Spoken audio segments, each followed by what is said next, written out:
Child calls Black Nanny Mommy in front of guests. Then a CEO walked in, and revealed the truth. Warm welcome to Beyond Color Stories. I'm your storyteller, James, and I truly hope you're doing well, wherever you are in the world tonight. Before we dive into today's story, I need to speak from the heart. Over the past months, I've lost many of my loyal viewers, and honestly, it's broken me more than words can say. This channel was built on love, emotion, and connection. So, who's still with me? Comment below. I'm still here, James. I'm part of your family. Let me know I'm not alone in this journey. Let me know the heartbeats of this channel are still alive.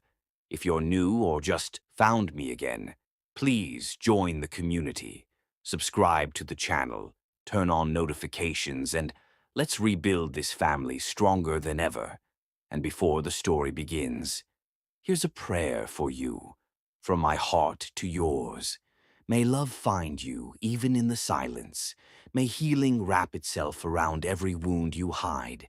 And may this story tonight give you something beautiful to hold on to, even if just for a few minutes. Now, grab your heart, hold on tight, because this is more than a story. This is a feeling.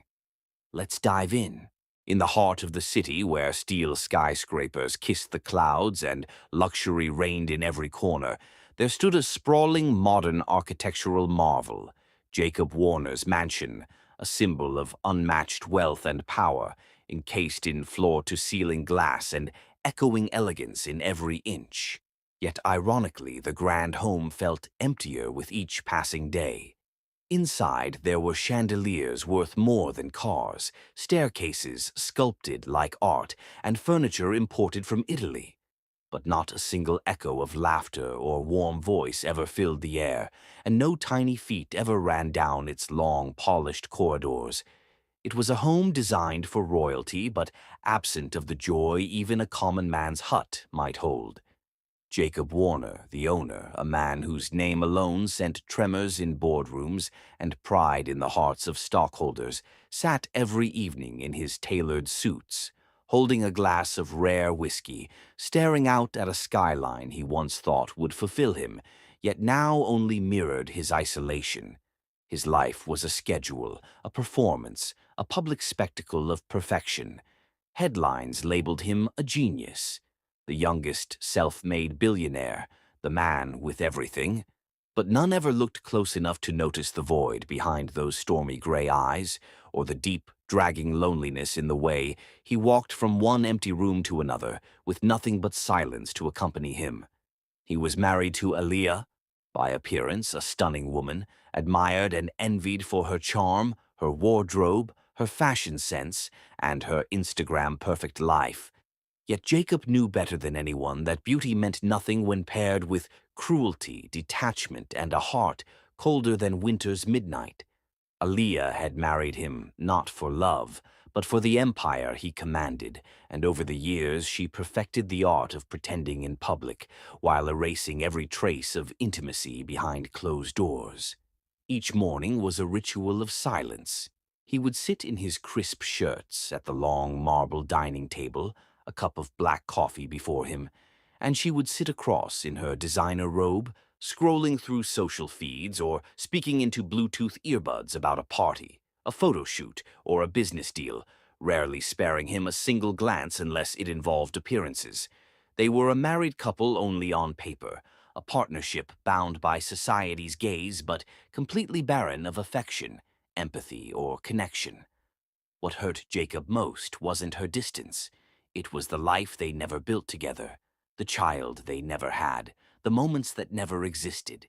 He longed to feel the arms of a child around his neck, to be called Dad, not by imagination but by a voice sweet and real, to come home not to silence and perfume, but to joy and mess and unconditional love, the kind no amount of power or wealth could ever buy. He remembered holding his friend's babies once at a colleague's gathering, and something inside him had cracked wide open, a deep ache surfacing from within. And since then, every time he saw a toddler laugh, or heard a child call out to their father in the park, his chest felt like it was being slowly crushed by the weight of what he lacked. And while the world continued to cheer him as a man who had it all, he alone knew he went to bed each night with an untouched pillow beside him, a bedroom that felt more like a museum, and dreams that woke him up with tears he never dared show, not even to himself. But amid this sterile golden prison, there existed one soft presence, quiet and humble, barely noticed by the elite that paraded through their mansion. Alicia, the maid, a woman of grace hidden behind plain uniforms and quiet footsteps, her skin a rich glowing brown that held the warmth of sunshine, and her eyes so soft they reminded one of forgotten lullabies, the kind that calm aching souls. Alicia didn't speak much, but when she did, her voice carried a sincerity that Jacob hadn't heard in years, and though she came from a different world, moved with modesty, and never tried to be seen, there was something about her that felt real, grounding, like a breath of clean air in a world full of artificial perfumes.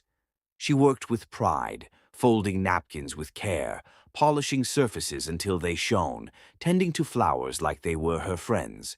And while others might overlook such gestures, Jacob, whose soul had become attuned to anything authentic, began noticing her more.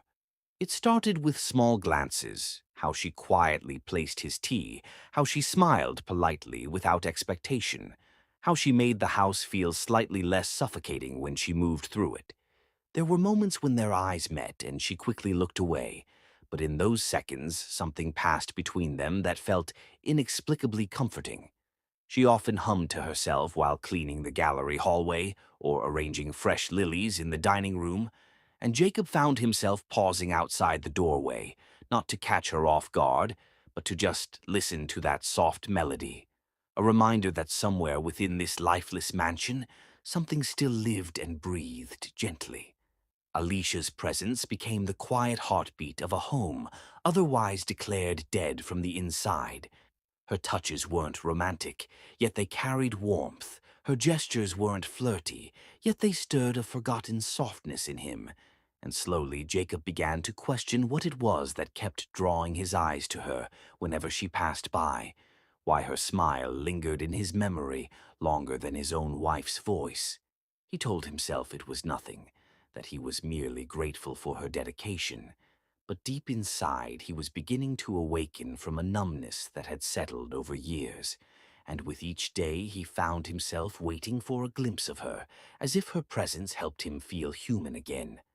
The mansion without love was changing, not because its marble had cracked or its chandeliers had dimmed, but because one man who thought he had everything began to realize he had nothing, and one woman, unseen by the world, unknowingly carried within her the seeds of the love, joy, and life he'd yearned for more than anything else in the world. The days moved forward like silk slipping between fingers, quiet and unspoken. But something in the mansion had begun to feel different, not louder, not busier, but more alive in subtle, almost sacred ways. And Jacob Warner, for the first time in years, wasn't rushing through them with indifference. Instead, he found himself slowing down, breathing in the stillness, and noticing the delicate things he once overlooked. Alicia, the woman whose hands had swept away dust and whose feet had walked silently through the great halls for years, suddenly began to carry color into his grayscale world, not through grand gestures or dazzling words, but by simply being who she was, a woman of natural grace, quiet dignity, and eyes that carried the echo of 1,000 unspoken emotions, layered yet gentle, calm yet deep. Jacob began to feel a magnetic pull, not towards drama or desire, but toward peace, the kind of peace that came when Alicia bent near a plant to whisper to its leaves as she watered them, or when she sat on her knees in the laundry room, carefully folding donated clothes with such tenderness that even the discarded garments seemed to blush under her touch.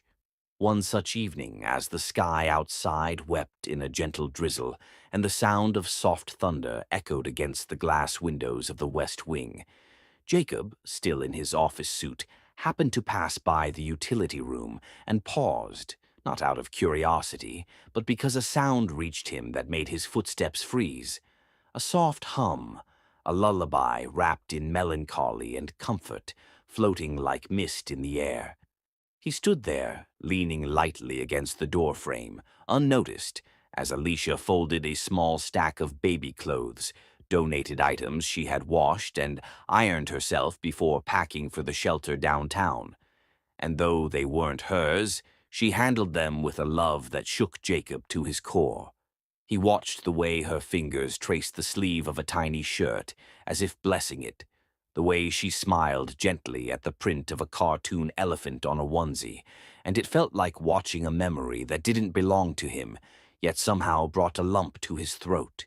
In that fragile moment, he didn't see a maid. He saw a woman whose soul had been sculpted by empathy, who carried kindness not as an effort, but as a birthright, and something inside him broke open, not in loud realization, but in a quiet, reverent way, like a man stepping into a cathedral after a lifetime in the desert. After that night, Jacob found himself adjusting his schedule, not to avoid meetings or escape responsibilities, but so he could cross paths with Alicia without seeming obvious, passing by the kitchen when she brewed tea, lingering in the corridor when she trimmed the indoor plants, watching from the reading hall as she helped polish the banister with soft cloth and a care that never seemed forced. He didn't speak often. Words felt too sharp, too intrusive. But in his silence he observed, memorized, and absorbed every part of her presence. The way she tucked her braided hair behind her ear with unconscious elegance, the way her brow furrowed when she concentrated, the way her smile always began with her eyes before it touched her lips. There was a morning when she laughed, just once, softly, when a kitten from the garden followed her into the foyer and refused to leave her side. And Jacob, hidden behind a tall curtain near the staircase, felt his heart jolt like an instrument long untouched, finally strumming back to life. Aaliyah, meanwhile, remained oblivious, wrapped in shopping trips, spa bookings, influencer collaborations, and business lunches, never asking where Jacob had been or what his silence meant, mistaking his emotional withdrawal for professional stress. She didn't see that her husband was shifting, not out of betrayal, but because he had simply found light in a place she never cared to illuminate. On a particularly stormy evening, when the thunder had grown angrier and the power blinked out for a brief moment, Alicia went out to bring in the garden cushions left in the rain, and Jacob, returning late from a meeting, saw her struggling with a broken umbrella at the edge of the yard. He stepped out instinctively, took the cushions from her arms without a word, and they both stood under the narrow shelter of the side archway, rain falling just inches away from their feet. She was drenched slightly, her braids clinging to her skin, her lips slightly parted from the cold, and in that flickering moment of silence, with the wind carrying the faint scent of jasmine from the wet garden, their eyes met, not with lust, not with guilt, but with an honesty that neither could avoid any more. They didn't speak, but something passed between them. Acknowledgement, vulnerability, a fragile crack in the wall that had always separated them by class, by title, by roles they were born into. Her hands trembled slightly, not from fear, but from being seen, and Jacob reached out, slowly, brushing a drop of rain from her cheek with the back of his finger, and she didn't flinch. Instead, she closed her eyes, as if memorizing the tenderness of that fleeting contact. It lasted only seconds, but it left a trail in both of them that refused to fade. That night, neither of them slept.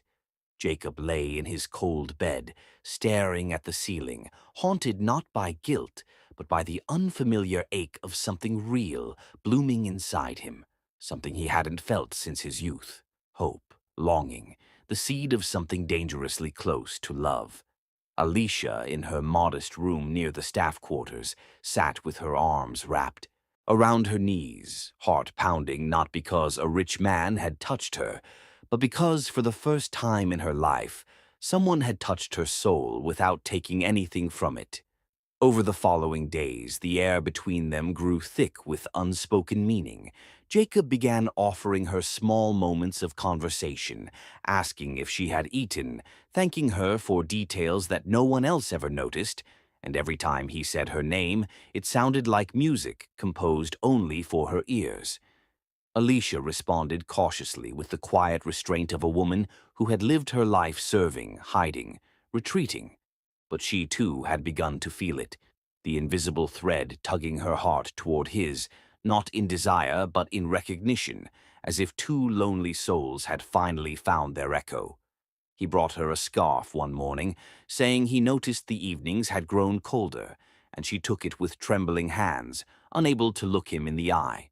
She left a cup of ginger tea by his study one night when she heard his cough from the hallway, and he found a note beside it that simply said, "Take care of yourself. You always forget to." These tiny acts became their secret language, gestures passed like whispered messages between souls, too afraid to speak their truth out loud. But the mansion, so used to sterile silence, had begun to change in texture. It no longer felt dead when Alicia was near, and Jacob, who once floated through life like a ghost in tailored suits, now felt tethered by invisible warmth. On a quiet Saturday afternoon, while Alia was away attending a fashion gala, Jacob walked into the conservatory and found Alicia singing softly to the plants as she wiped their leaves with a damp cloth. He stood still, not wanting to interrupt, but when she noticed him, her cheeks colored with surprise. "Don't stop," he said gently, voice low, and she smiled, not because she had to, but because something inside her heart had opened. They spoke then, truly spoke, for the first time beyond formalities, and Jacob asked about her childhood, her favorite song, the story behind the gold bracelet she always wore. She answered slowly, cautiously, but each word drew them closer, each shared memory weaving threads between their hearts that neither wanted to cut. The shadows that once kept them apart began to dissolve under the light of quiet understanding, and though they never crossed any visible lines, their hearts had already stepped over boundaries written by the world. The moment that would change everything was close, not forced, not planned, but growing like spring beneath their feet. And on a certain night, when the moon hung low and the rain returned like a familiar friend, fate would finally ask them to answer the questions their eyes had been asking for weeks. Is this real? And can we allow it to become more? The moon hung low like a secret, watching over the mansion as the final drops of rain slid down the fogged windows, the house wrapped in a hushed quietness, broken only by the distant crackle of thunder retreating into the night. Inside, beneath the dim golden glow of the hallway wall sconce, Jacob stood impossibly still, his gaze fastened on Alicia, as if she were the answer to every unspoken question he had buried inside his chest for years. The tension in the air wasn't loud, yet it vibrated with unspoken truth, the kind that silenced words because no language could properly explain what had begun to blossom between them, raw, fragile, sacred. Her braid was still damp from the rain, a soft curl clinging to her cheek, and his fingers twitched at his side as he fought the unbearable desire to brush it away, not with haste but with reverence, like a man afraid of breaking something too beautiful. Their eyes met again, longer this time, deeper, and in that prolonged silence where the world outside faded to black, Jacob reached forward with a touch so slow it felt like a plea rather than a move, his knuckles grazing the side of her jaw as if asking permission to feel alive again. Alicia didn't speak, didn't pull away, and the moment their skin met, the air changed, softer, warmer, charged with emotion that had been fermenting for weeks in the background of unnoticed glances and shared silences. When his hand finally cupped her cheek, she leaned into it slightly, not out of weakness, but because her body recognized his touch before her mind had fully accepted the gravity of what was unfolding. His thumb brushed gently beneath her eye, and her lashes fluttered like a shy admission of longing. And when he whispered her name, just once, tenderly, she felt it in the center of her soul. Without planning it, their faces drew closer, slowly as if testing reality, until his lips hovered just above hers, hesitant, trembling with the fear of doing something irreversible. And when she tilted her head upward ever so slightly, giving that breathless nod of acceptance, he closed the distance and kissed her. Not urgently, not greedily, but like a man kissing the truth for the first time in his life. It was a kiss that unfolded like a prayer, soft and deep, their breaths sinking in a rhythm that spoke of old pain and new longing. And as it deepened, their arms found each other naturally, like rivers converging at the shore after years of searching. Jacob pressed his forehead against hers, gasping softly, his hands sliding down her arms with a carefulness that made Alicia's heart ache, because every stroke felt like he was trying to memorize her, not just touch her. She clutched the front of his shirt, not to pull him closer, but to steady herself, because his kisses weren't just passionate. They were filled with a hunger for healing, a kind of emotional desperation she hadn't expected from a man who looked so powerful on the outside. They didn't rush. Every second felt stretched, sacred, unfolding like a secret melody that only they could hear. And as he traced his lips along her jawline, she shivered, not from cold, but from the warmth blooming beneath her skin, warmth she had never known existed. He led her gently down the hallway, fingers intertwined with hers like two teenagers exploring the edge of something forbidden. But in his grip there was safety, not control. And when they entered the guest lounge, quiet, dim, and smelling faintly of lavender oil, he paused, searching her face once more for doubt, for fear, for any hint that she wanted to stop. But all he saw was reflection, mirrored ache, mirrored need. She nodded, slow, and he kissed her again, deeper this time, letting all his years of silence pour out through the press of his mouth.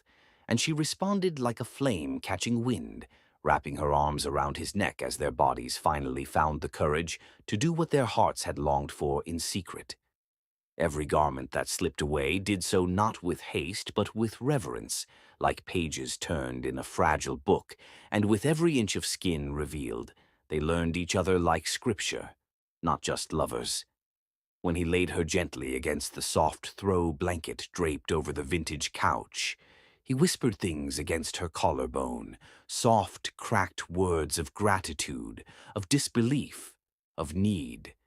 And she ran her fingers through his hair, pulling him closer, not out of desire, but out of overwhelming emotion, her body responding not to lust, but to the beauty of finally being seen, being chosen without being asked to perform or pretend. Their bodies met like puzzle pieces, familiar and yet newly discovered. And in the way he held her, as if cradling a dream he didn't want to wake from, Alicia realized this wasn't about breaking rules. It was about finding healing in the most unexpected corner of the world. When he moved inside her, it wasn't with aggression, but with awe. And every thrust was matched by a kiss, a gasp, a look so intense that it turned the entire room into a sacred space. And their passion was not loud, but deep, achingly deep, the kind that healed rather than burned. Jacob murmured her name like a song, again and again, his hands pressed against hers above her head, as if anchoring himself to her very existence. And she moaned softly, not in pleasure alone, but in overwhelming emotion, feeling something grow between them that wasn't just physical, it was transformative. Time blurred.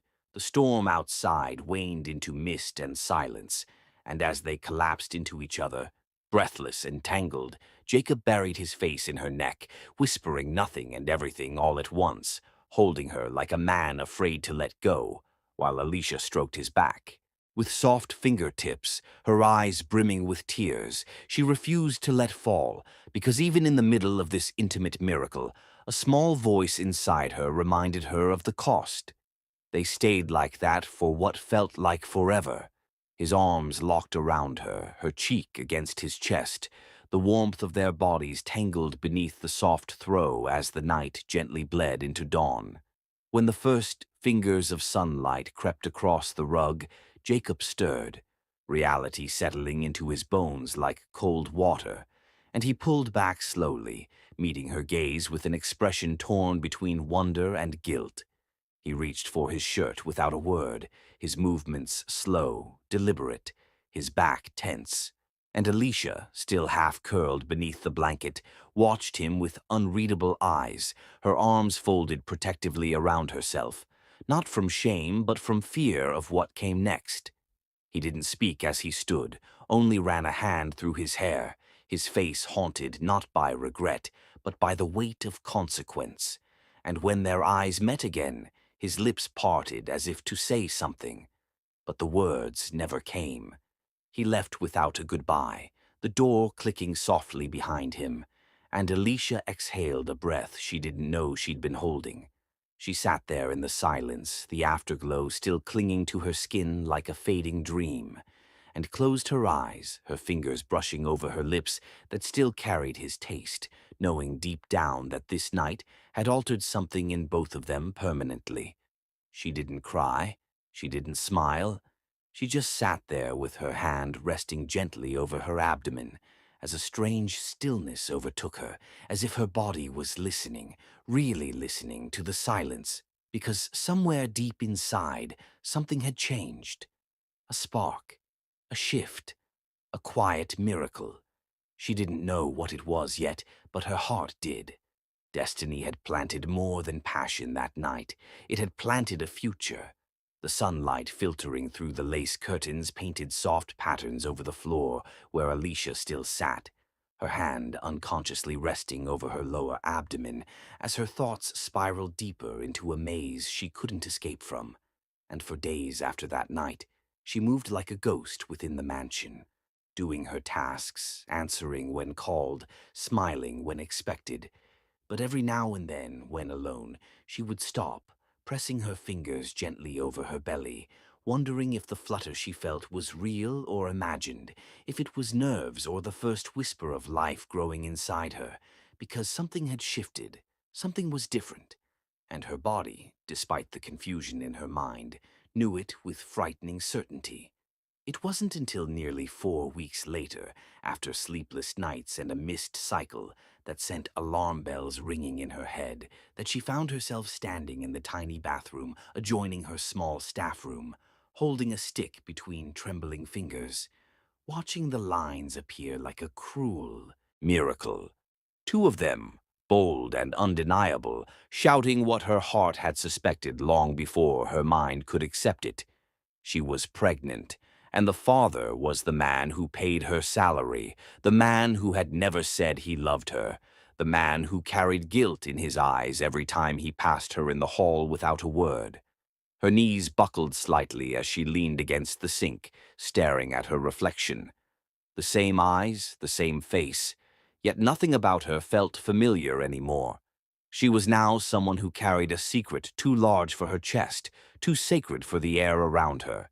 And as tears spilled down her cheeks, she didn't know whether to be afraid, ashamed, or strangely grateful for the little life that had already claimed her heart. Days passed before she found the courage to approach Jacob, and when she finally did, it wasn't dramatic or planned. She found him alone in his study one quiet evening, the air heavy with the scent of old paper and warm leather, his sleeves rolled up, collar undone, looking every bit the man who had touched her soul one rain-soaked night, and then retreated into silence as if afraid of what they'd awakened. "Jacob," she said softly, barely louder than the ticking clock behind him, and when he looked up, his tired eyes meeting hers, she swallowed the lump in her throat and stepped forward, her fingers digging into the hem of her shirt.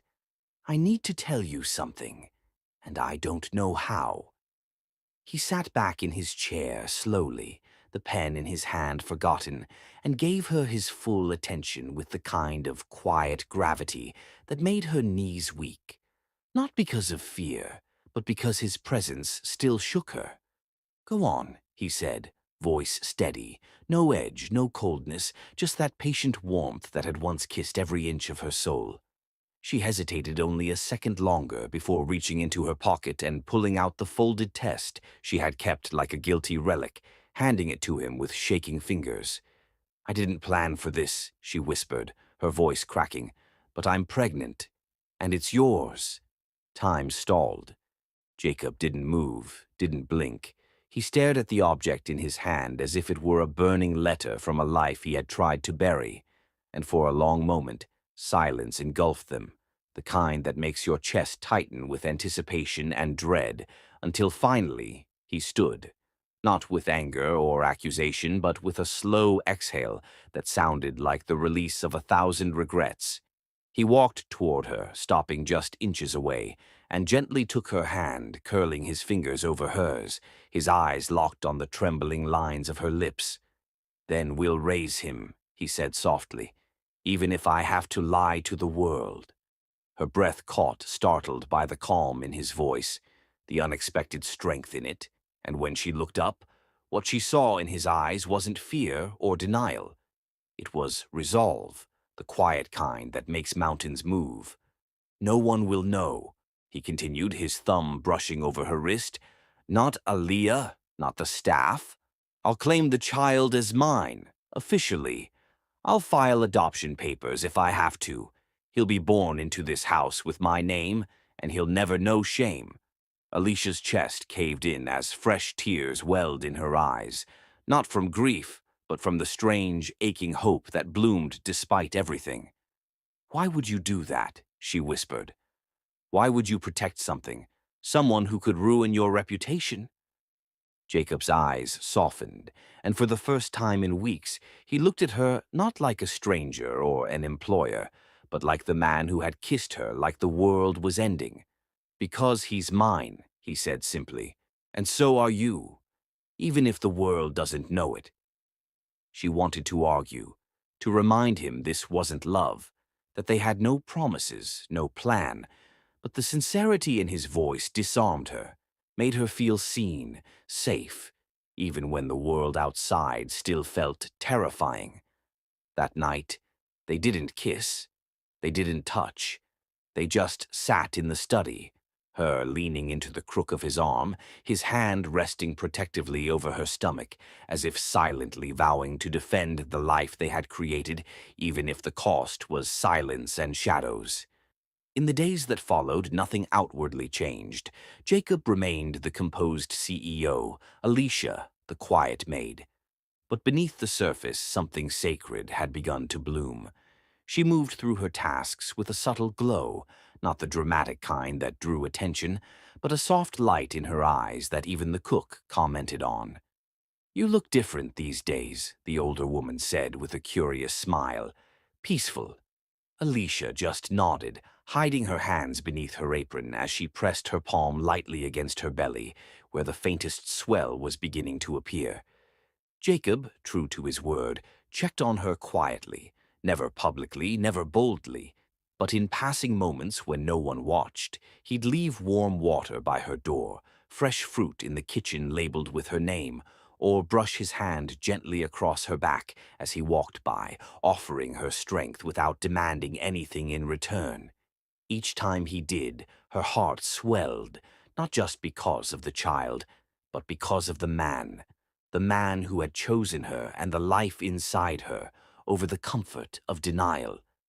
Late at night, when she lay in her tiny room with her hand cradling her stomach, she'd think of his quiet gestures, his silent support, and wonder if maybe, just maybe, this wasn't a tragedy at all, but the beginning of something purer than she had dared hope.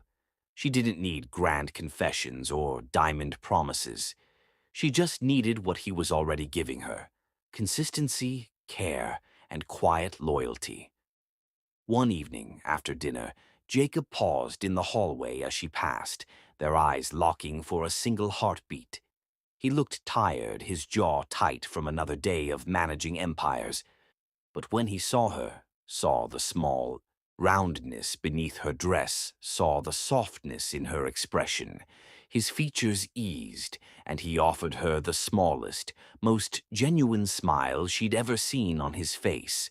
And in that moment, something shifted between them. Not just duty or protection, but a shared understanding that they were no longer just two people who had shared a night. They were now connected by something timeless.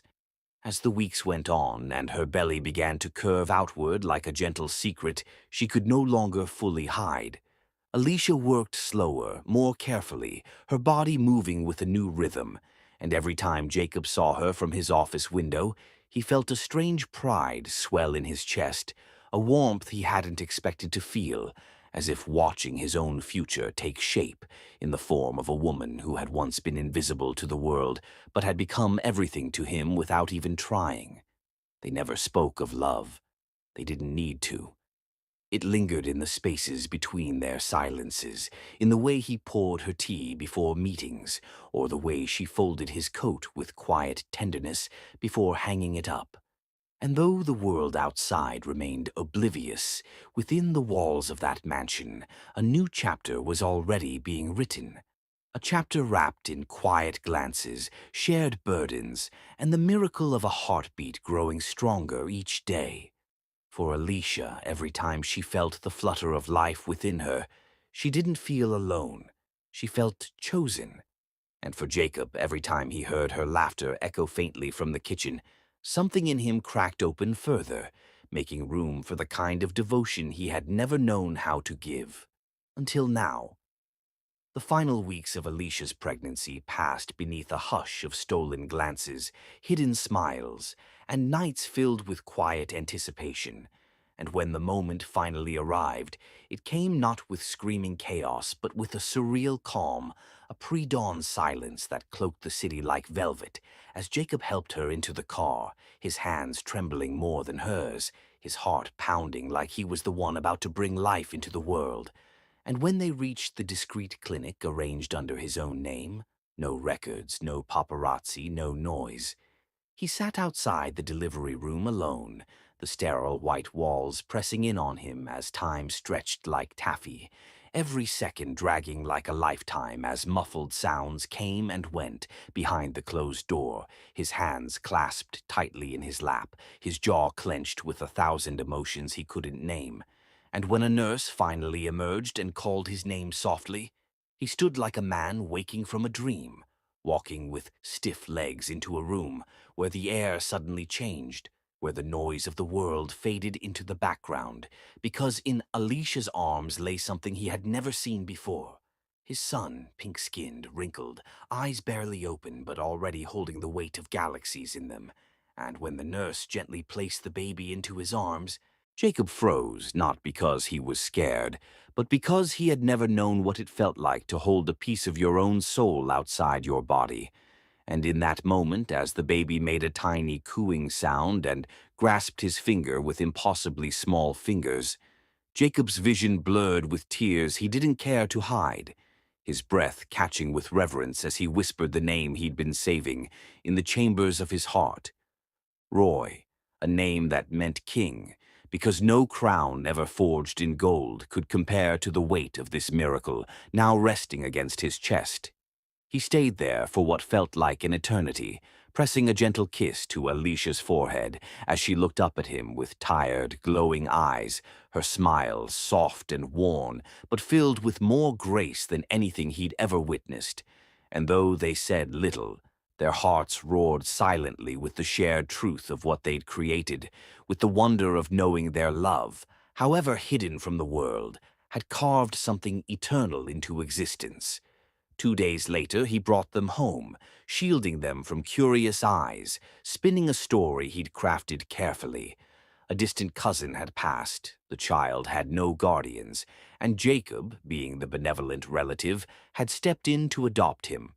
Not out of obligation, he told Aliyah with measured calm, but compassion. Because how could anyone turn away an orphaned baby when they had the means to give him a home?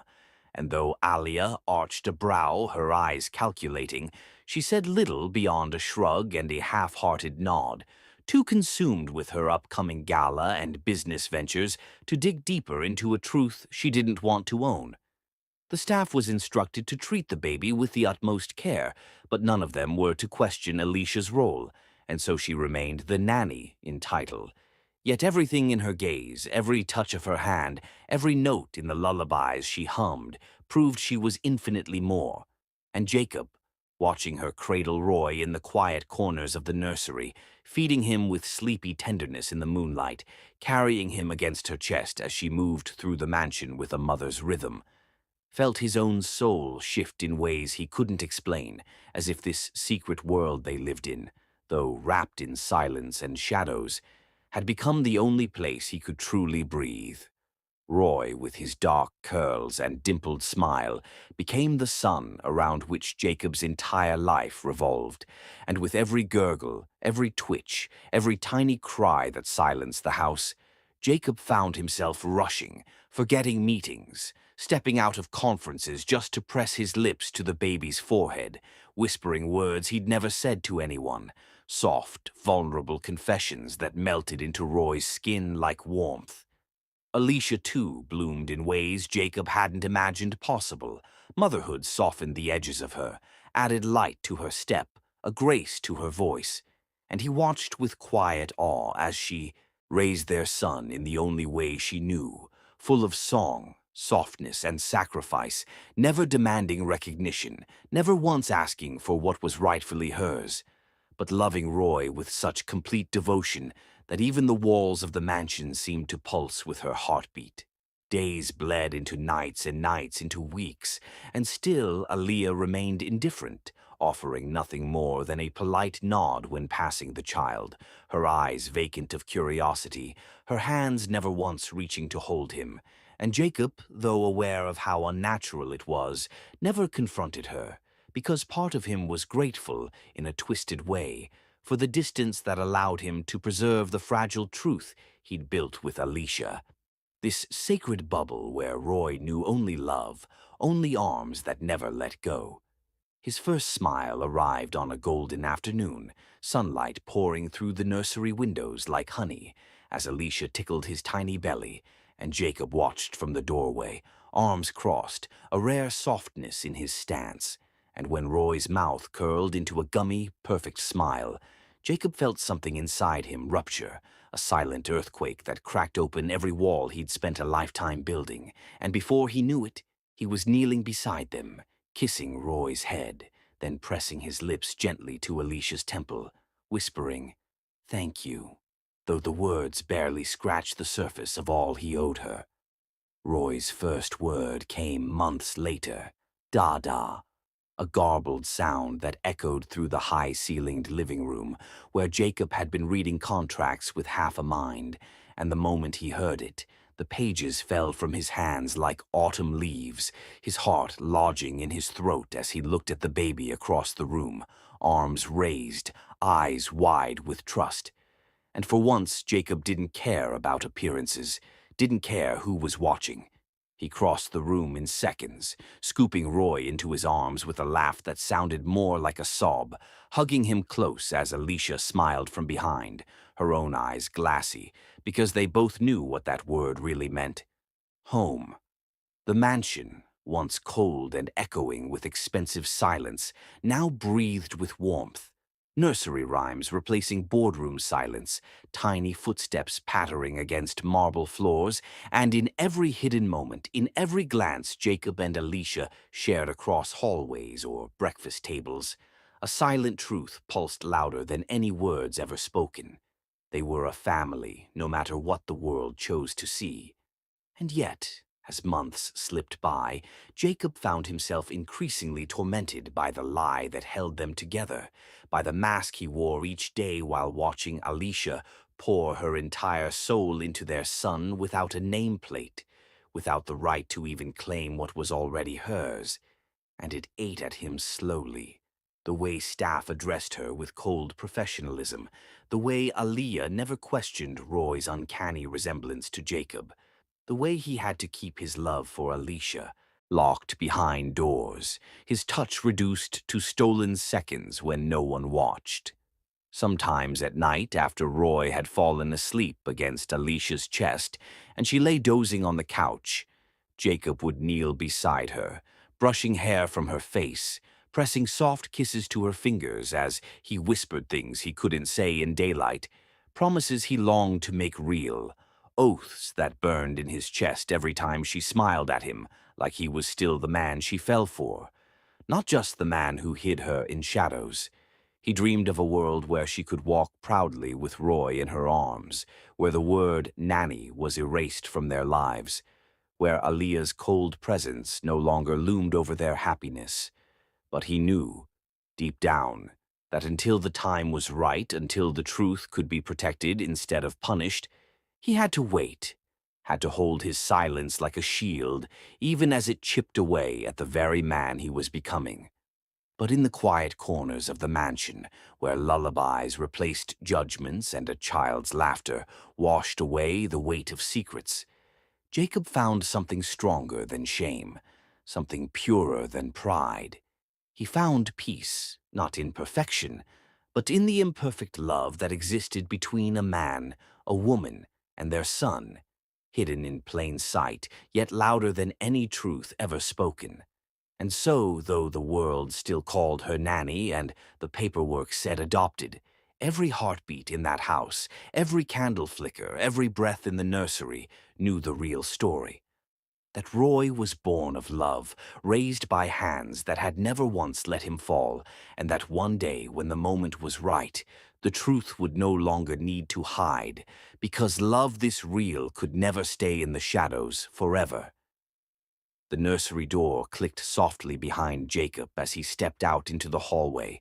The warmth of Roy's last sleepy coo still nestled against his chest like an afterglow, and the gentle scent of baby lotion lingered on his palms as he walked slowly through the silent corridor of the mansion. A place that now felt like a house divided not by walls or wings, but by the kind of emotional chasm no blueprint could fix, for on one side stood the realm of polished etiquette, gleaming chandeliers, and frigid silence, Aaliyah's dominion, while on the other, behind a single wooden door, lived the heartbeat of his universe, beating quietly in the midnight hush of lullabies sung by Alicia, whose voice could calm storms and whose smile had become the only home he longed for. The contrast grew starker with each passing day, like a rift stretching beneath his feet, subtle but dangerous, and every evening he spent with Alicia, and Roy felt like stolen time borrowed from a reality he no longer wanted to claim.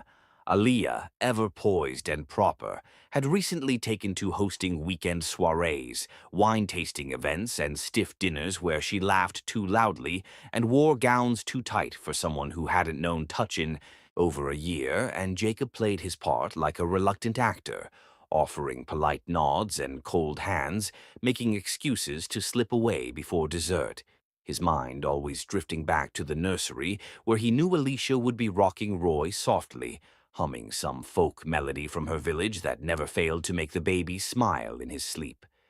And it wasn't just longing that pulled him. It was peace, the deep, quiet kind that didn't shout for attention, but nestled into your soul like sunlight warming the back of your neck. And Jacob began to realize that his soul no longer recognized the woman he shared a bed with, for Aaliyah had become a stranger in every possible way, and their conversations, once sparing, were now purely transactional, limited to reminders of board meetings, staff reviews, or luxury travel itineraries she never asked if he wanted to join. Meanwhile, with Alicia, words flowed with ease, spilling between stolen moments in the garden, over shared slices of cake at midnight, and during long evenings by the fire when Roy was asleep, their voices hushed but their hearts wide open as they spoke of parenting philosophies, cultural rituals, and childhood stories that somehow always circled back to each other, and Jacob began to live for those moments where nothing was hidden, where love wasn't spoken out loud but saturated the air like mist, clinging to every breath they took in each other's presence. Alicia never once overstepped, never reached for him, never asked for what was already hers in secret. But Jacob knew. He could feel it in the way her eyes lingered on him just a little longer, in the way her hands trembled ever so slightly when he passed her Roy, and in the way her lips sometimes parted like there was something she wanted to say, only to press them shut again, protecting his world even when it shattered her own. The guilt consumed him more than the lie ever could, for he knew she lived like a shadow within these halls, revered by no one, her existence unacknowledged by the one woman who should have known better. And still she gave everything, every hour, every smile, every drop of her strength, for Roy, who now called her Lala in the sweetest baby murmur, his tiny arms reaching for her first, his tears soothed only by her heartbeat. And Jacob often found himself standing at the doorway, watching them with a smile so soft it scared him, because in that moment he knew what he had, what he could lose if he wasn't careful. He never crossed a physical line again after that one sacred night, not because he didn't want to, but because the depth of his love had evolved beyond flesh, into something more reverent, more aching, a kind of devotion that didn't need to be touched to be real, and so they coexisted in this fragile harmony, sharing their child in shadows, passing each other like ghosts in front of the staff, but burning with emotion every time. Their hands brushed by accident, every time their eyes locked across a room too quiet to be called alive. Aaliyah, for her part, never truly saw Roy, never acknowledged his growth or his laughter, and when he babbled excitedly in her direction, she barely glanced up from her phone, her lips barely twitching in response, as if he were a decorative object that occasionally made noise, and the emotional neglect began to bleed into the boy's energy. He would stop laughing when she entered, his shoulders tense in a way no babies should, and Jacob noticed it all, every detail, every flinch, every drop in Roy's sparkle when Aaliyah's footsteps echoed down the marble hall. His rage simmered in silence, curling in his gut like fire beneath glass, and though he wanted to scream, to break every false facade and shout the truth to the world, he kept his lips sealed, not out of cowardice but out of protection, for Alicia, for Roy, for a future he still dared to believe in, and in the meantime he tried to find pieces of freedom in the quiet, drawing Roy's bath while Alicia picked out pajamas, reading bedtime stories while their fingers brushed as she handed him his glasses, sitting on the floor beside her in the nursery long after Roy had fallen asleep, just to hear her talk about her dreams, about the house she once imagined owning, a little cottage with yellow curtains and a swing in the yard, and Jacob would close his eyes and pretend, if only for a minute, that it was their future, that they were already there. Nights grew longer, and the house began to feel like a set of parallel worlds colliding, Aaliyah's opulence cold and glaring, and Alicia's warmth intimate and hidden, and Jacob found himself increasingly dreading the moments he had to share with his wife in name only, his tolerance thinning each time she laughed at nothing or spoke about Roy like a borrowed object. And there were nights he would pretend to fall asleep in the study just to avoid going up to their shared bedroom, the silence between them thicker than stone. And yet, despite all the ache, he remained frozen, knowing that divorce meant scandal. His name in headlines, Alicia dragged through the mud, Roy's truth ripped open before the world like meat for wolves. And so he waited, grinding his teeth through the performance, telling himself that one day something would shift, that life or fate or consequence would tip the scale so dramatically he would have no choice but to act. And that moment, unexpected, raw, and irreversible, came sooner than he ever dared imagine. The moment fate had hinted at, the one Jacob had long sensed brewing in the tension of silent glances and the weight of hidden truths, arrived not with thunder or chaos, but in the quiet betrayal of an afternoon where he returned home earlier than expected, the heels of his shoes tapping softly against the marble floor as he stepped into the quietude of a mansion too large to feel like home anymore, and the stillness might have gone unnoticed had it not been for the faint, muffled sound of a child's sob, echoing from somewhere down the corridor like a fragile note in a cold, empty concert hall.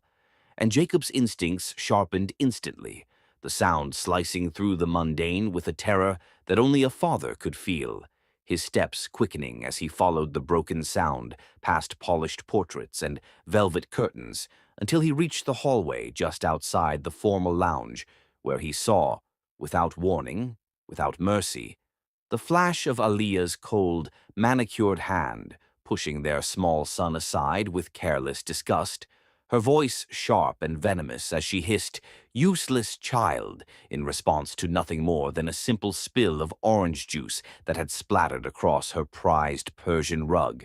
And the sight was like a dagger to Jacob's chest, not just because Roy stood frozen in fear, his little face crumbling into tears, but because Aaliyah's cruelty wasn't born from stress or accident.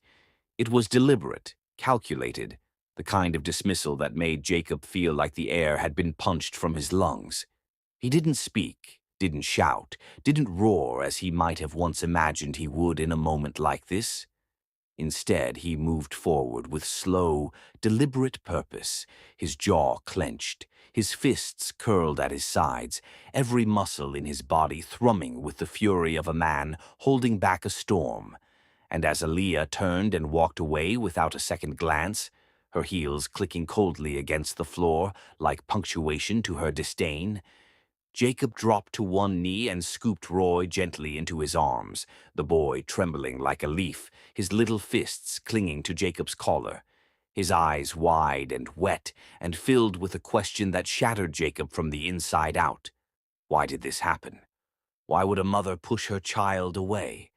And though Roy didn't speak, though he made no complaint, the sob pressed against Jacob's chest was louder than 1,000 words, and Jacob held him closer, tighter, as if he could somehow absorb the pain through touch, whispering soft nothings into the boy's ear until the hiccups began to slow.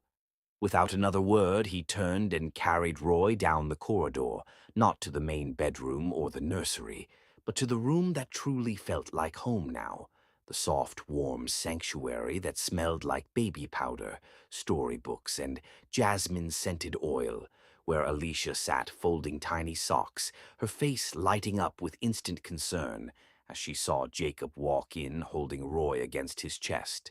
She didn't ask questions. She simply rose, rushed forward, and took the boy gently from Jacob's arms, cradling him against her shoulder as she kissed both his cheeks and murmured a soothing lullaby in her native tongue, her fingers stroking his curls as he buried his face in her neck and slowly, slowly began to calm, his little fingers wrapping around the gold locket she always wore, the one that held a picture of him inside, though no one else knew. Jacob stood beside them, watching her with eyes that burned, not just from rage, but from something deeper, more aching, an admiration so profound it felt like reverence, because in Alicia he saw the mother Aliyah had never been, saw the kind of love that could stitch up any wound, even the invisible ones that lived in a child's spirit. That night, after Roy had fallen asleep, nestled safely in Alicia's arms, Jacob remained seated beside the small bed, his fingers gently combing through his son's hair as he whispered into the quiet, "One day, my son, the whole world will know who you really are." His voice cracked on the last word, and he didn't care. There were no staff around, no cameras, no charade to maintain. Only truth, bare and bleeding, and from the doorway Alicia stood in the dim light with her hands folded over her chest, a single tear rolling down her cheek. Not one of sorrow, but of something more delicate, more powerful. Hope, fragile and terrifying, but real. She didn't speak either. She didn't have to. In that moment, something passed between them that had no need for language, and Jacob knew he could never unfeel what he felt in that quiet room, could never go back to pretending that this love wasn't real, that this family wasn't already formed in the shadows of lies he could no longer bear. That night, Jacob didn't sleep. He sat alone in the study with the door locked, the fire in the hearth casting flickering shadows across his face as he stared at nothing, reliving every detail of the day, every word Aaliyah had flung like poison, every tear Roy had shed, and he burned with guilt. Not just for the lie, but for the years of silence, for every time he'd let Aaliyah's indifference pass unchecked, for every excuse he'd made in the name of peace or public image. And now it felt like a crime, like cowardice, to continue protecting a woman who could look at their son and see only inconvenience. His thoughts circled endlessly, memories of Alicia cradling Roy in the moonlight, of the way her eyes softened whenever she looked at him, of her strength in choosing silence, in giving her child a life even if it meant living as a ghost in her own home. And with every passing hour, Jacob's resolve hardened. He couldn't undo the past, but he could change what came next. He began drafting mental plans, imagining conversations with lawyers, mapping out how to protect Alicia from backlash, how to shield Roy from public scrutiny, and most importantly, how to remove Aaliyah from the pedestal she had never deserved to stand on. It wouldn't be easy. He knew the price of scandal in high society, knew the media frenzy it would ignite, the boardroom whispers, the vultures circling for gossip. But none of it mattered anymore, not when compared to the image of Roy's tear-streaked face, or the silent ache in Alicia's eyes as she watched them from the doorway. That single cruel moment from Aaliyah had shifted something fundamental inside him, a boundary that once existed in the name of civility, but now lay shattered at his feet. And Jacob made a vow, not out loud, but deep inside where truth lived, that never again would Roy be treated like an outsider in his own home, and never again would Alicia have to pretend to be less than what she was. The mask was cracking, the charade unraveling thread by thread, and all Jacob needed now was the right moment to strike, to tear the illusion down and build something honest in its place. And somehow he knew that moment was coming faster than he could prepare for.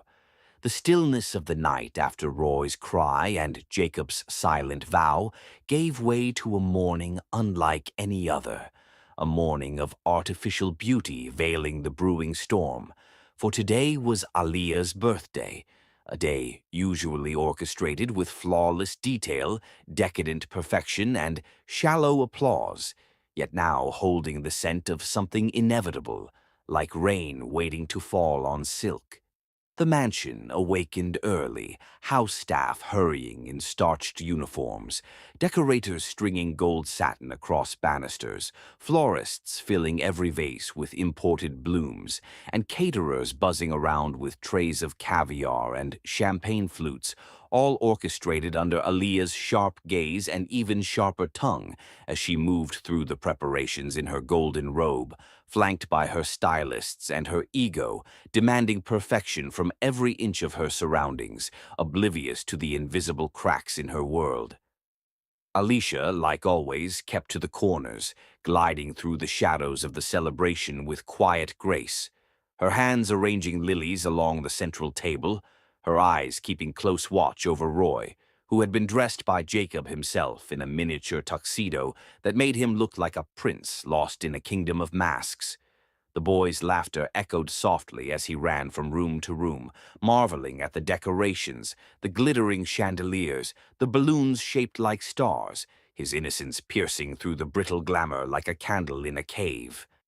Jacob stood in the hallway, dressed in black, his expression unreadable, his heart taut like a bowstring as he watched the preparations unfold, every moment sharpening his clarity, reminding him that he no longer feared the fall. He only feared the cost of silence.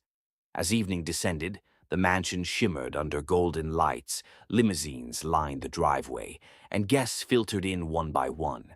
Business tycoons, socialites, models, journalists, all with gifts in gold wrapping and compliments on their lips, singing praises of Aaliyah's poise and style, none of them knowing the paper-thin nature of the narrative they celebrated. Inside, the ballroom glowed with candles and crystal, the scent of roses heavy in the air, and Aaliyah descended the staircase. In a gown that shimmered like liquid champagne, her makeup flawless, her hair curled into perfection, and her smile wide but hollow, because Jacob hadn't said a word to her all day, and she felt it, the shift, the absence, the haunting coldness of a man who had already left in his heart. Alicia stood near the back, dressed in a simple ivory sari with pearl borders, looking almost angelic as she adjusted Roy's bow tie one last time before letting him run off to play beneath the banquet tables. Music played, champagne poured, laughter swirled. But beneath it all was a current of tension Jacob could no longer suppress. He remained composed, hosting as needed, nodding at guests, even posing for a few staged photos beside Aaliyah, though his arm barely touched her back, and his eyes never truly met hers. The moment approached like a storm walking on silk slippers, unseen but felt. Finally, the band changed tempo, the lights dimmed, and the birthday cake, a towering, gold-dusted sculpture, was rolled in, candles flickering against the crystalline air, and guests gathered around with their phones out and their mouths ready to cheer. Aaliyah stood poised, holding a knife in one hand and Jacob's wrist with the other, pretending, always pretending, while Jacob remained still, his face unreadable as he watched the moment unfold. The music swelled. The countdown began. 3, 2, 1. And just as Aaliyah raised the knife to cut, a small voice rang out above the clapping, pure and uninhibited, slicing through the pretenses like a blade. "Mommy," Roy's voice burst across the hall like a thunderclap, small yet echoing, and all heads turned as the little boy in a black tuxedo sprinted from the side and threw his arms around Alicia's legs, burying his face against her sari as he laughed with joy and repeated louder, "Mommy, Mommy, look!" Time stopped. Guests froze mid-clap, glasses paused mid-sip, forks dangled mid-air. The string quartet faltered. Aaliyah's smile didn't shatter. It collapsed, breaking under the weight of truth like porcelain dropped from height. Her eyes darted from Roy to Alicia, then to Jacob, wild and wide and searching for a lie to cling to. But Jacob's expression was calm, eerily calm, as he stepped away from the cake and moved toward Alicia and Roy, placing a hand gently on his son's shoulder, and then lifting his gaze to the stunned audience. "He's telling the truth," Jacob said, his voice steady, clear, without apology. "Alicia is Roy's real mother, and Roy is my son." Gasps rippled like a tidal wave, some hands flying to mouths, others reaching for phones as shock coursed through the lavish crowd. Aaliyah stumbled back a step, her knife clattering onto the cake plate, her breath caught somewhere between rage and disbelief. Her eyes locked on Jacob, demanding a denial, a laugh, a backtrack. But he gave her none. Alicia stood frozen, lips parted, eyes wide, heart pounding so loud she couldn't hear anything else, unable to move or speak, caught in a moment she dreamed of and feared all at once. Roy looked up at her, confused, then at Jacob, sensing the weight of adult things, but still smiling, still proud to have finally said what his heart knew to be true. Murmurs turned to whispers, whispers to questions. Who is she? How long? Did they lie? The media guests leaned forward, sensing scandal, their hunger electric. But Jacob didn't flinch. He stepped beside Alicia, placed his hand protectively at her back, and turned to face the crowd with a strength he hadn't worn in years. Not the polished armor of corporate power, but the raw courage of a man choosing truth over appearances. "I lied for too long," he continued, voice deep and unwavering, "to protect reputations, to avoid scandal. But my son is not a secret. Alicia is not a mistake. They are my family." Aaliyah screamed then, not a cry of pain, but of pride rupturing into shards, her fury igniting as she launched forward, spitting words like fire. "You humiliate me here? On my day?" But Jacob turned to her slowly, eyes cold as glass. You had your days, Aaliyah. You had years, and you never once looked at Roy as a mother should. She opened her mouth again, but no one was listening now. The attention had shifted, the story already spreading, the mask ripped clean away. Guests slowly began to retreat, some whispering, others watching with fascination, but none daring to speak aloud what they were all thinking. This was no longer Aliyah's party, it never was. And as the crowd dispersed into murmurs and scandal, Jacob looked down at Roy, then at Alicia, and he smiled for the first time that evening, not the polite smile of hosting, but something real, something earned. He bent and picked Roy up, holding him close, and turned to Alicia, who stood trembling, unable to believe this was happening. Not behind closed doors, but here, in front of the world. "It's over," he whispered to her. "No more lies. Not now. Not ever again." And she nodded slowly, tears falling now, not from fear, but from the overwhelming, terrifying beauty of truth finally breaking free. Behind them, the gold cake stood untouched, its candles flickering out one by one, the final echo of a celebration that had become a revelation, a birthday no one would ever forget, not because of the champagne, but because of the truth that had finally, gloriously, taken its place in the light. The final candle on the untouched birthday cake flickered once before dying in silence, the echo of Jacob's truth still hanging thick in the air like smoke refusing to clear. And in that electric stillness, Aliyah's silence shattered with a scream so sharp and visceral it made several guests flinch, her voice ricocheting off the marble walls as she stepped forward, heels clattering against the floor, fury spilling from every inch of her glittering gown as she faced Jacob with wild eyes and trembling hands, her breath ragged with betrayal and disbelief. "How dare you?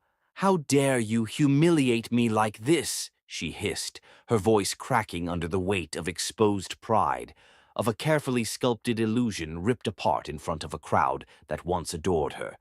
And Jacob, standing there unmoved, unblinking, watched her with a gaze so still it was like stone, but not cold, just exhausted, like a man who had finally laid down a burden that had bent his spine for too long. He didn't raise his voice, didn't match her fire with more fire. Instead, he spoke with a heavy calm that silenced even the remaining murmurs from the few guests who hadn't fled in the wake of the scandal.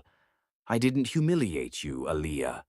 I told the truth, something we both abandoned a long time ago."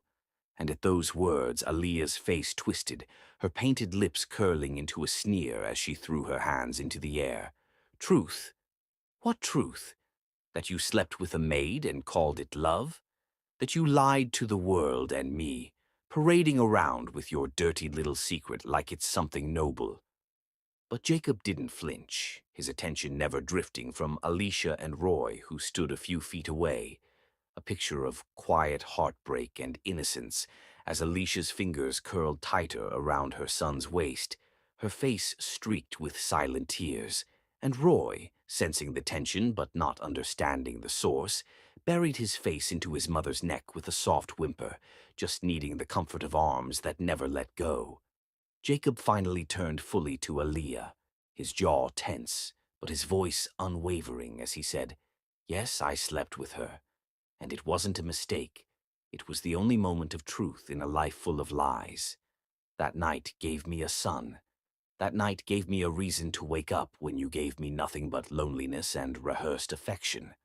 And the words landed like daggers, piercing through the performance Aaliyah had worn for years, cracking her pride open in front of the last people still watching, some now quietly slipping out, their curiosity satisfied, their appetite for drama fed, leaving behind a hollow ballroom littered with golden confetti and awkward silence. Aaliyah staggered a step back, not from physical force, but from the crushing realization that she had already lost, not just tonight, but long ago, in the spaces she had neglected, in the moments she chose vanity over vulnerability, image over intimacy. And with her voice growing shriller, she screamed, "Do you even understand what you've done? You've destroyed everything for her," and pointed at Alicia like she was filth. But Jacob stepped between them in an instant, his voice low, dangerous now. "Don't speak about her like that. Not in front of me. Not in front of our son." And Aliyah faltered, her rage starting to rot into something smaller, pettier, her shoulders sagging as her foundation crumbled beneath the truth she could no longer deny. Jacob then turned to the stunned lawyer who had arrived hours earlier for the birthday party, now standing awkwardly near the entryway with a document folder in hand, and in a tone that brooked no further delay, he said, "Get the divorce papers. Now." The words sliced through the air like lightning, and the lawyer, startled but quick, nodded and opened the folder as Aliyah's face drained of color, her hands trembling as she stammered, "You're divorcing me. Just like that?" And Jacob's answer was simple, devastating. "No, not just like that. I divorced you in my heart the day you looked at Roy like he was dirt beneath your heels. This is just a signature." And with that, he walked over to the table where the documents were placed, picked up the pen, and signed his name with a flourish so final it felt like thunder cracking. Aliyah's breath hitched, her words reduced to air, and when it was her turn, she moved slowly, stiffly, like a ghost of herself, her hand barely holding the pen steady as she scribbled her name in silence. No more words left to spill, her power slipping through her fingers like water. She didn't speak again, not a scream, not a sob, as she turned on her heels and walked toward the exit, her heels echoing like the final chimes of a clock, the ballroom watching her retreat with wide eyes and a sense of something ending not with fireworks, but with cold finality. The door clicked shut behind her, and, with it, a chapter of Jacob's life closed forever. The silence that followed was thick, heavy, sacred.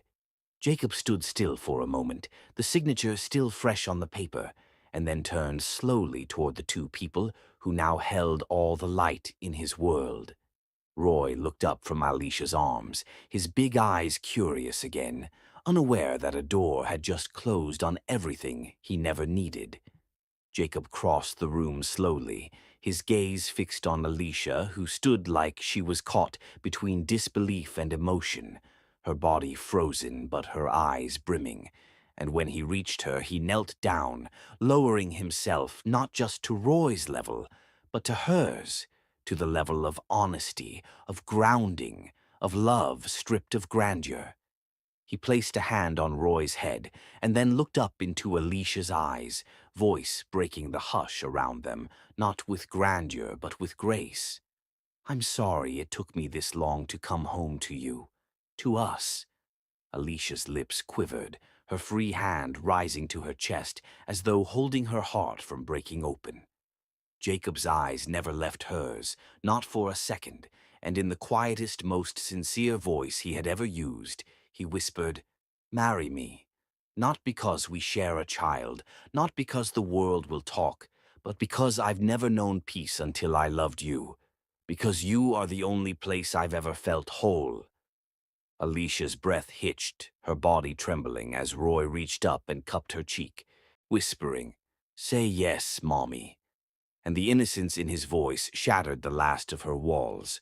She dropped to her knees, hugging Roy close between them, and lifted her eyes to Jacob, her tears falling freely now, but her smile blooming like dawn, warm and full and fragile. "Yes," she whispered, her voice shaky but sure. "Yes, I'll marry you." And the moment felt like the world exhaled, like the house that had seen years of shadows finally let in the sun. And Jacob reached out, pulling both of them into his arms, holding his family for the first time not in secret, but in the open, where love finally had a place to live without shame, without silence, without fear.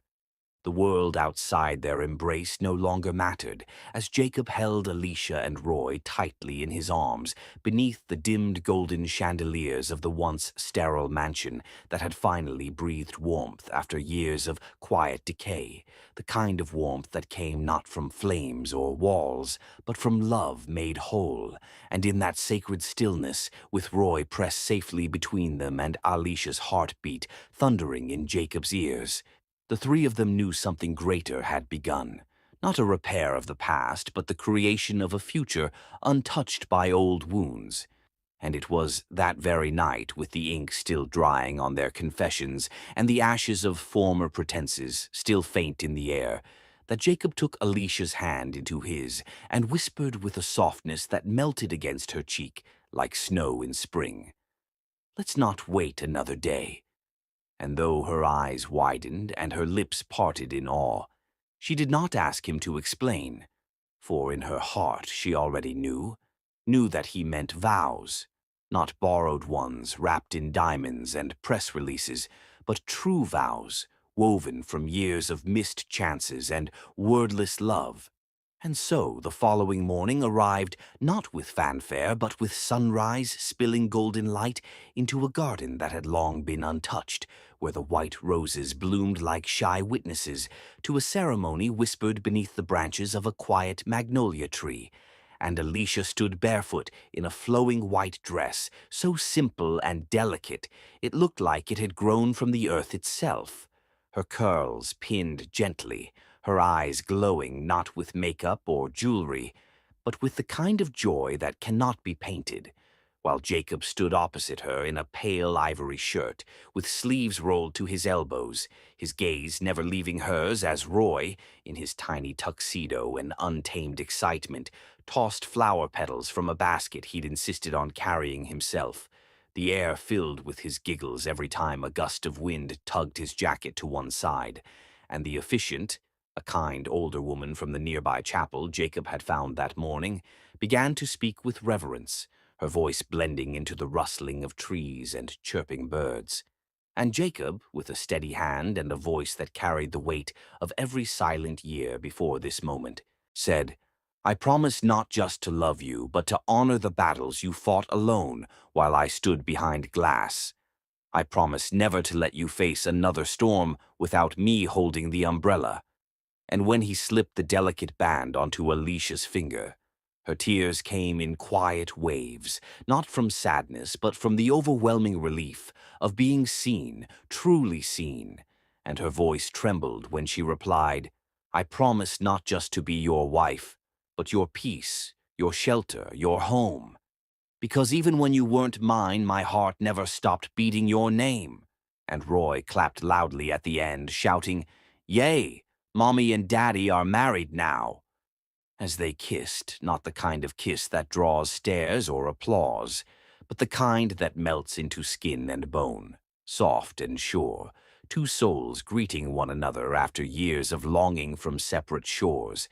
And by the time the sun touched the horizon again, casting orange-gold light across the garden and painting their silhouettes onto the earth like a blessing, they had already moved inside, where the home that once echoed with silence now thrummed with life. And that evening, as Roy danced barefoot in the living room with his arms stretched like airplane wings, Jacob scooped him up and kissed the crown of his head, whispering, "Our family's real now, little man." To which Roy simply beamed and nodded, his heart already believing it long before the words were said.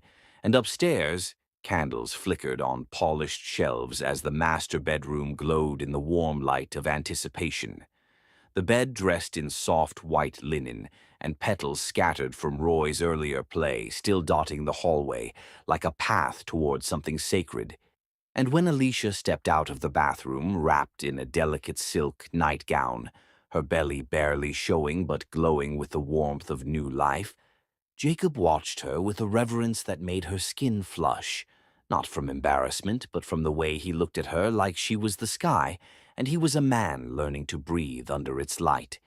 And as he approached her, hands trembling only slightly, he lifted her hand and placed a kiss upon her wrist, whispering, "Tonight, You're not just my wife, not just the mother of my son or the child we're expecting. You're my salvation."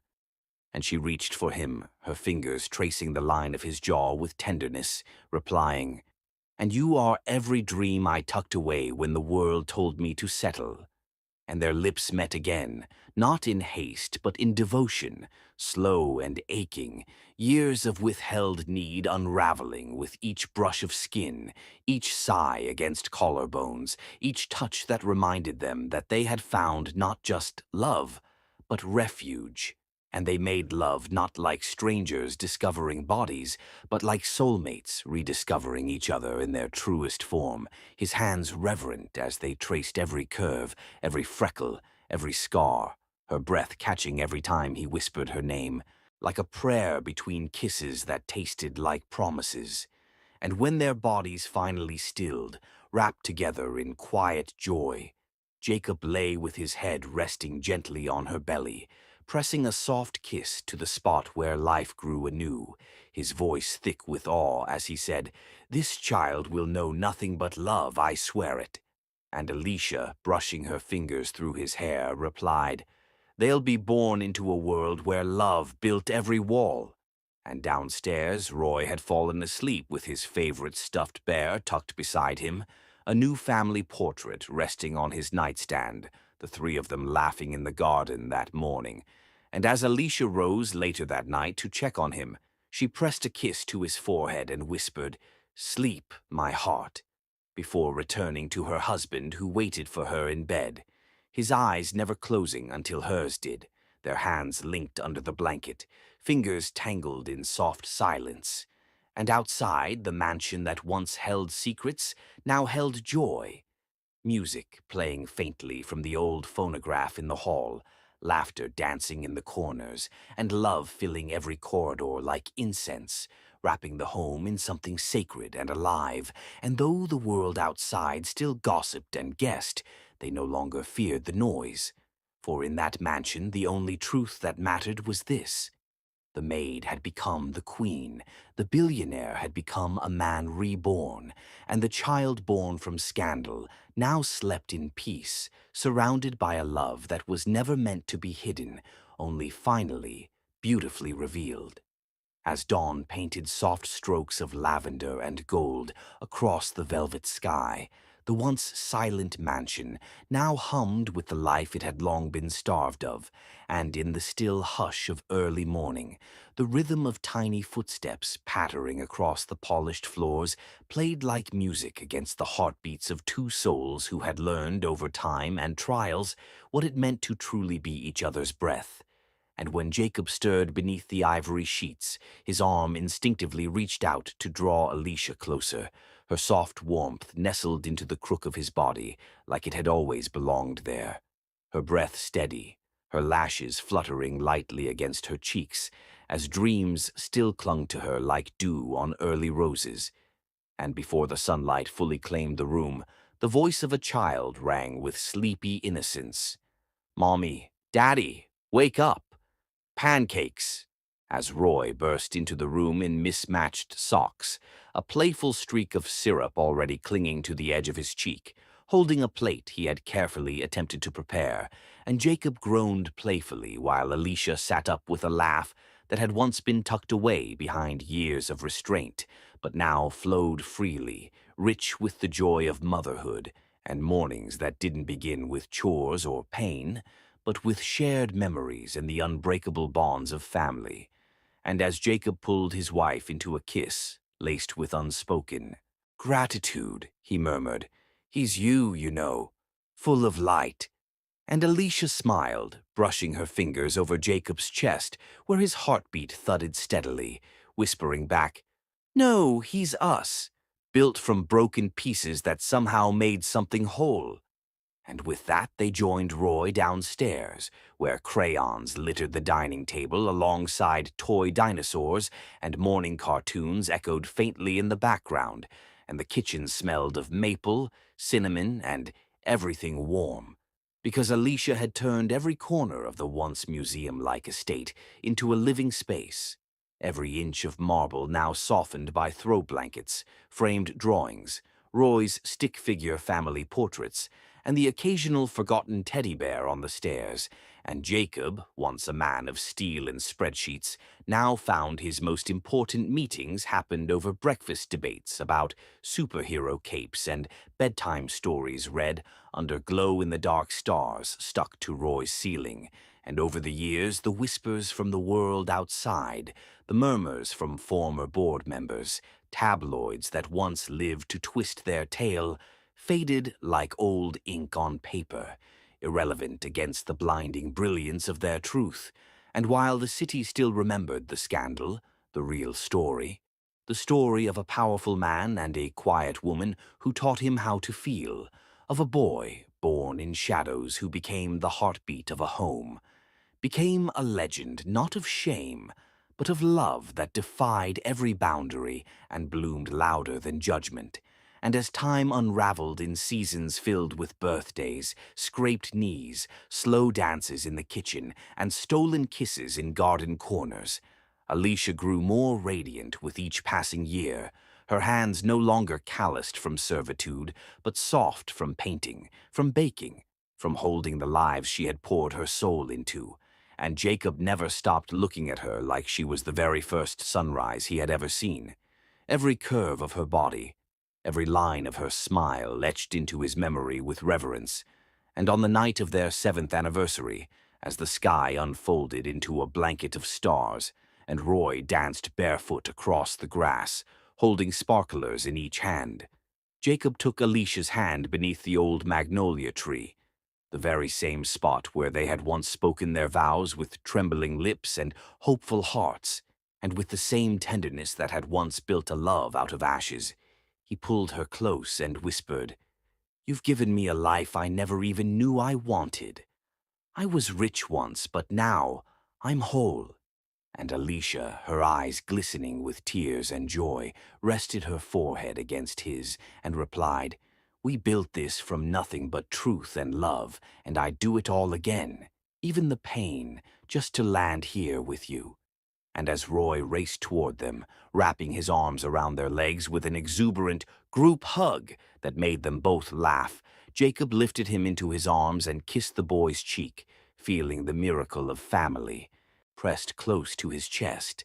And that night, they returned inside where the halls no longer echoed with silence, but with stories told in laughter, footstep chases and lullabies sung off-key. And later, as the house grew quiet, and Roy slept curled in his blanket, arms wrapped around a new plush dragon, Jacob and Alicia sat by the fireplace, hands intertwined, watching the flames flicker like memories dancing before their eyes. And Jacob turned to her, brushing a kiss across her knuckles, and said softly, "You didn't just become my wife, you became my life." And Alicia leaned her head against his shoulder, whispering, "You gave me my name back, my dignity, and something even greater, a forever." And upstairs, the family portrait on the wall had changed over time. Roy taller, Alicia's eyes brighter, Jacob's smile softer, and beneath it another was being added, a painting Roy had made in class, showing 4 figures now instead of 3, because Alicia was once again expecting, and this time the joy was not secret or hidden, but celebrated, sung about in bedtime songs, shared in happy tears between kisses, and the baby shoes lined up in the nursery were proof that new beginnings were always possible, even after a lifetime of storms. And the mansion, once haunted by coldness, now wore its warmth like a second skin, each room telling stories, each wall painted with the echoes of a family that chose love when fear had once ruled.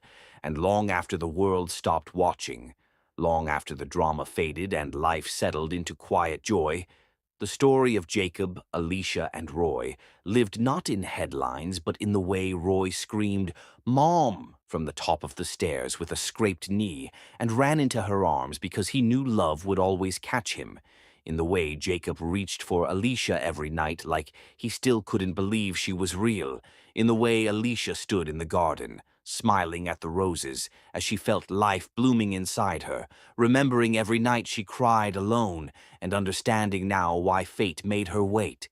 because she wasn't just meant to be loved, she was meant to become love. And in doing so, she rewrote every rule that said women like her couldn't be queens in mansions like his. And as they tucked Roy in that night, his sleepy voice mumbled, "You're my best forever, Mommy.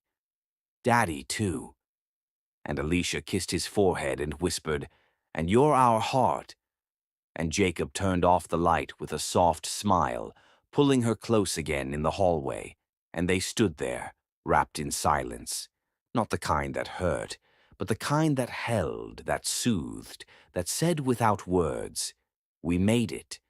And outside, the night wind brushed against the mansion's walls like an old friend, listening to the faint sound of lullabies, of dreams being born, of two lovers who became home, and a house that became heaven, not because of riches or reputation, but because it was built, room by room, heartbeat by heartbeat, with nothing but truth.